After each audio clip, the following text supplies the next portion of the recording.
the report that Keir Starmer wants to stop all new oil and gas exploration. Is that true? Well, what we'll be doing in our coming weeks is outlining how we want to invest in the green jobs of the future to bring bills down, to create a more sustainable energy supply. We'll be outlining that in a significant mission in the coming weeks, and we'll be announcing more details then. But we know we've got to move to more renewable sources of energy. It's important for our climate change commitments, but it's also the way in which we can bring energy bills down for consumers. OK, that's interesting. Sounds very much like a yes, Mr Ashworth. And if you do stop all new oil and gas exploration, with old fields being shut down, where does that leave your celebrated windfall tax, number one? And number two, doesn't that mean that you're going to ask Britain to rely, in the transition to net zero, next 30 years or so, on supplies from other sources, for example, Qatar, perhaps even Russia again?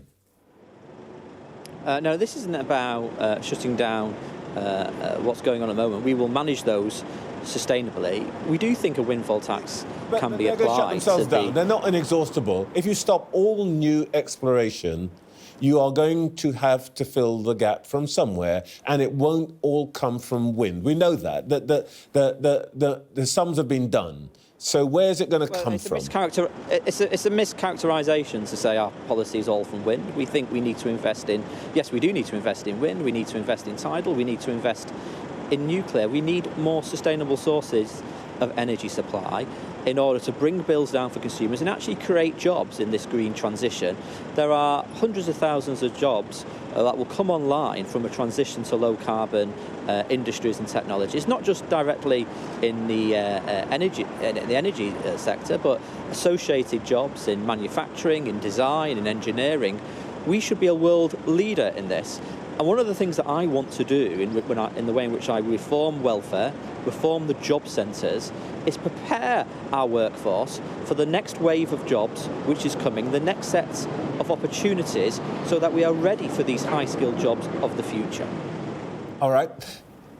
Let's talk about the first term in your title, which is work, as you say, jobs. And let's talk about who's going to fill those jobs when we've still got 1 million vacancies. Legal migration. The former Labour Home Secretary, Alan Johnson, reminded everybody yesterday that the present point system was introduced by Labour. You weren't there at the time, but do you think that the then Labour government of Tony Blair foresaw that it would lead to the highest net immigration figure in history? Well, that high figure that we're discussing is on the Conservatives' watch, and they gave us... It comes from the system that you introduced. Let's not blame the Tories for everything. It was your system. Well, by the way, I wasn't an MP then, and this government has been in power for 13 years, so I'm sorry that I'm going to focus on the 13 years of this government and not something that was happening when I was at school and university. Look, the immigration system, we want to see migration lower than it is, but immigration is in many ways a reflection of your health of the labour market.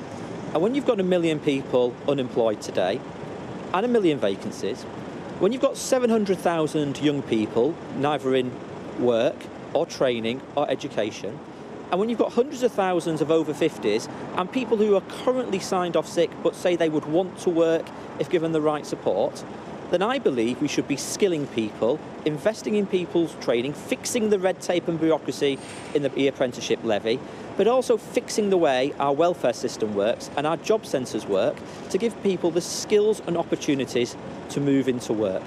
Ministers cannot even tell you how many of that 1.3 million people unemployed and on benefits are actually on a training programme.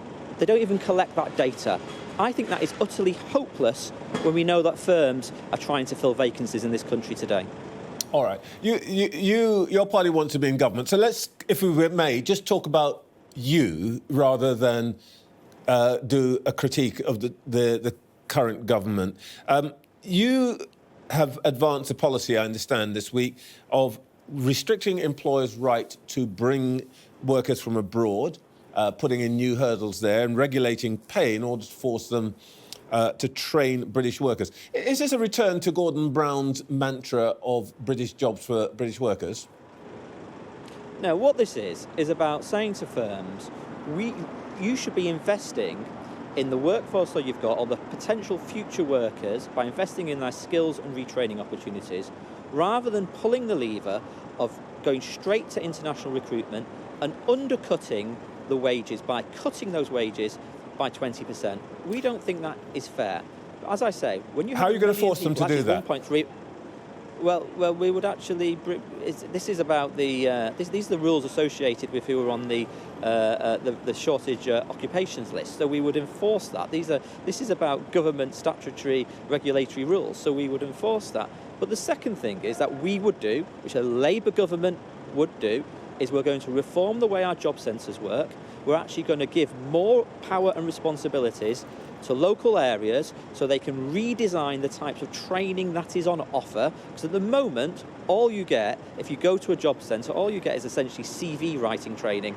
Well, when you've got AI coming along, which is going to write the CVs for you, you really need a new way in which you can train and retrain people and upskill people for the future. So that's one of the things we're going to do.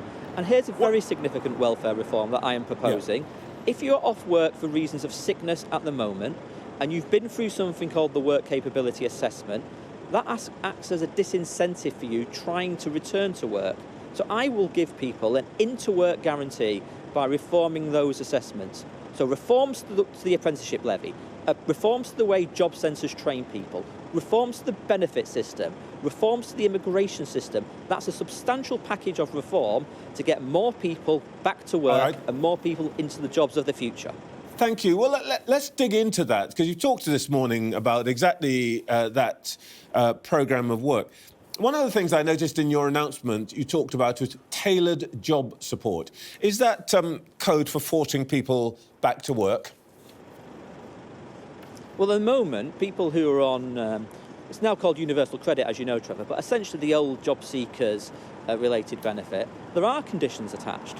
There are conditions attached to people claiming those benefits, and we will keep those conditions. We will want people to move into jobs, but we'll also offer people decent training and reskilling opportunities. At the moment, you get sent to a sort of CV writing class. I don't think that's good enough.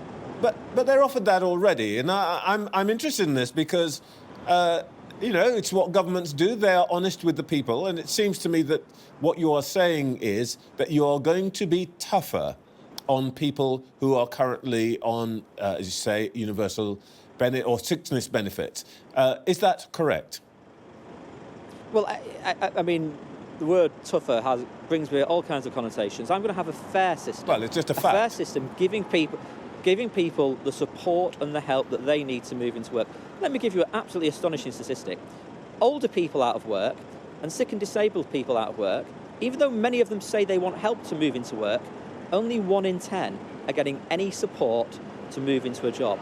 I think that is absolutely extraordinary and is writing off huge numbers of people who've got huge potential to contribute and who say they actually want to work. So we've got to reform this job centre system, and we've got to reform the way in which our benefit assessment system works. They are some of the practical reforms I am putting forward which will help people get back to work, because I don't think it's acceptable. Look, actually the government actually copied some of my reforms. They said they're going to do them, but actually they're not going to do them for years and years. They're relying on international recruitment. All right. Jonathan Ashworth, thank you very much for your time this morning.